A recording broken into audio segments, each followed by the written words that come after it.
So hello guys, welcome to my YouTube channel Hrithik technical support. इस video में हम आपको बताएंगे अगर आपके इंस्टाग्राम रील्स में साउंड नहीं आता है तो कैसे आप यह प्रॉब्लम को ठीक करेंगे। ठीक है, वीडियो स्टार्ट करने से पहले आप लोग हमारे यूट्यूब चैनल को सब्सक्राइब कर लीजिएगा, बेल के आइकन को प्रेस कर लेना है।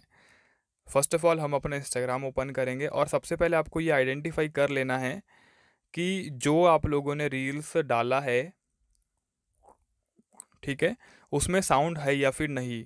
ठीक है, अगर उसमें साउंड ही नहीं होगा तो हो सकता है आपको प्रॉब्लम आए। बट अगर आपके रील्स में साउंड है फिर भी आपको प्रॉब्लम आती है कि आपको उसको साउंड साउंड नहीं आ रहा है, तो एक बार आप लोग अपने फ़ोन को स्विच ऑफ करके स्विच ऑन करें। ठीक है, सेकेंड आप जाए अपने गूगल प्ले स्टोर पे, यहाँ पे आप लोगों को सर्च बार पे क्लिक करना है। यहाँ पे हम लोग सर्च करेंगे इंस्टाग्राम, और इंस्टाग्राम में अगर अपडेट अवेलेबल होगा तो सिंपल आपको अपने इंस्टाग्राम को अपडेट करना है।